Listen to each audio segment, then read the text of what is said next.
Good morning. I think given the results over the last week or so, it would be I wouldn't blame anybody for thinking it's an up and down emotional week between what happened on Saturday and then the high of Wednesday.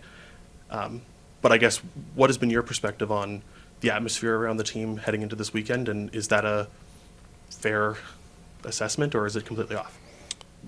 Well, typically, wins and losses and good performance and bad performance can bring out the obvious emotions. But there was disappointment after the weekend, and the guys are in a better place because of how they improved and how they approached the Miami game to have a better performance and a better outcome. So they don't get too high or too low.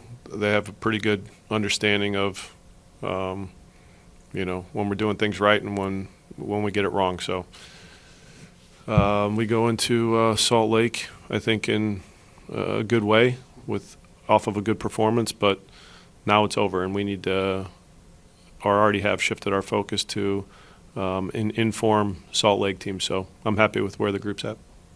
You mentioned it. They're undefeated in their last 5. Mm-hmm. You've mentioned in the past that you tend to look at teams in their recent run of form most particularly. What about this recent run for RSL has stood out to you?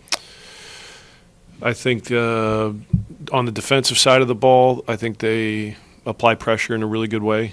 It's a very collective effort in how they do that. There's been variation in their pressing, but they step up to the ball well. And in moments where opponents have broken their pressure, they recover behind the ball very well. There's a good commitment there to get organized and defend the goal, and in transition, a good commitment to get behind the ball. So I think that's a big strength of their team. Technically, I think they're strong. Good combination play. They're attacking mids with Gonçalves and Luna. Very impactful. They have good speed up top, so it's a pretty good balance. And I think the form that they're in and the results that they're getting is credit to Pablo and the staff, the work they're doing, because they look like a strong team. There were 2 stats I noticed when kind of looking at RSL season that I know these can be kind of isolated and not pointed to anything in specific. They might not even be correlated, but 2 things that stood out was that they're second in passes completed over 30 yards and second in fouls committed this season. Does that speak to maybe a style of play, or are those 2 things? I mean, those 2 things don't have to be correlated, but it kind of strikes me as being aggressive in the way they want to attack a game.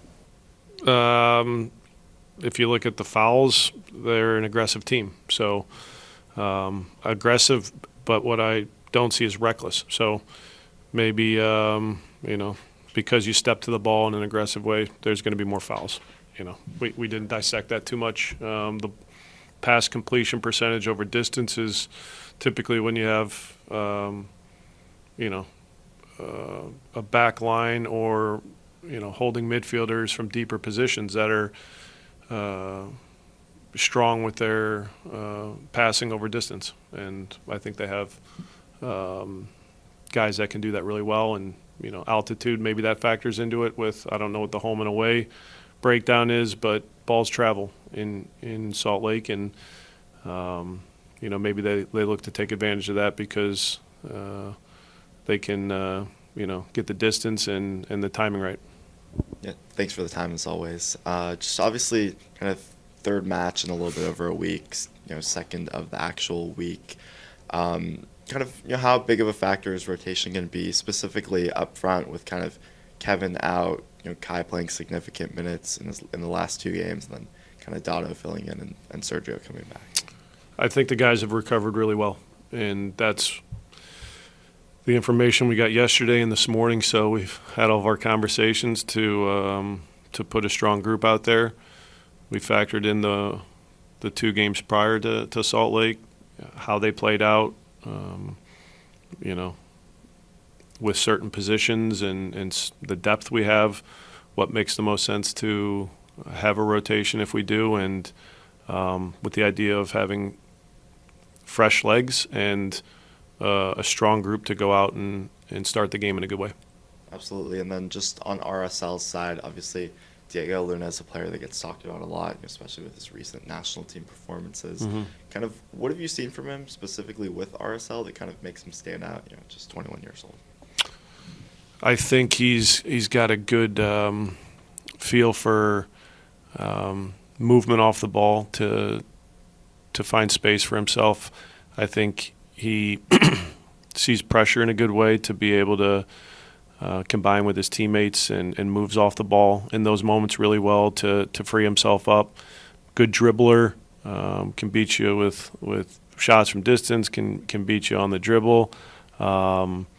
Very active and very effective. And, at a young age you can see a player that is hungry and has improved a great deal in a short amount of time. So I think his the recognition and, everything that's the attention that he's getting is well deserved because he's performing with his club and he got an opportunity with the U.S. team and did a good job there as well. So a good challenge for our group.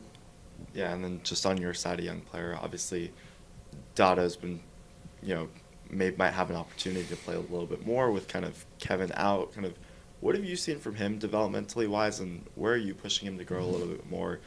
Even if he's not playing in that preferred position for him necessarily.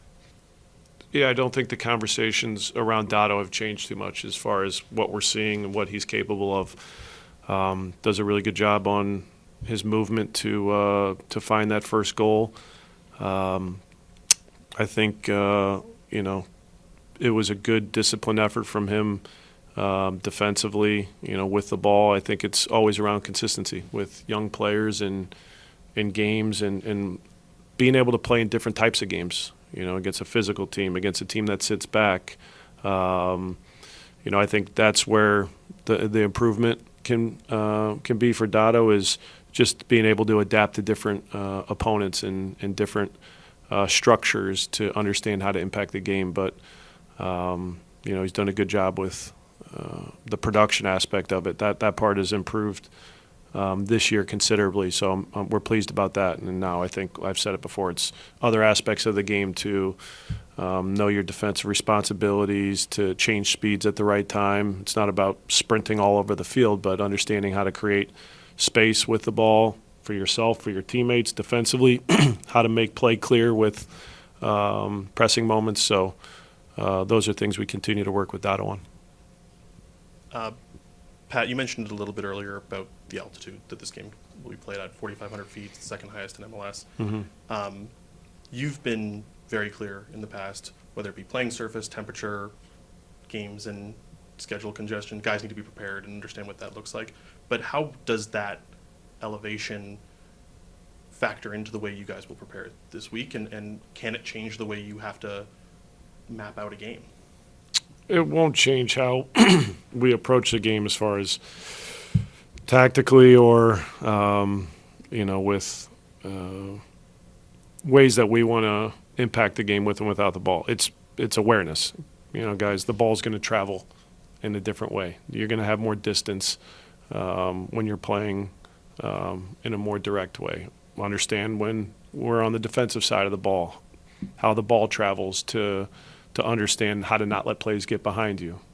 Maybe it's the surface is a little bit more firm. How does it bounce in altitude? All of those things, it's just understanding the differences that we might experience outside of altitude. So because of the week that we've had, the other factors are how fresh can we be. So we'll try to approach it in an aggressive and a calculated way to go and be successful. So outside of just the message, the awareness of it, how we approach the game, is the personnel we're going to have out there, the opponent we're up against, and how we think we can have success on the evening.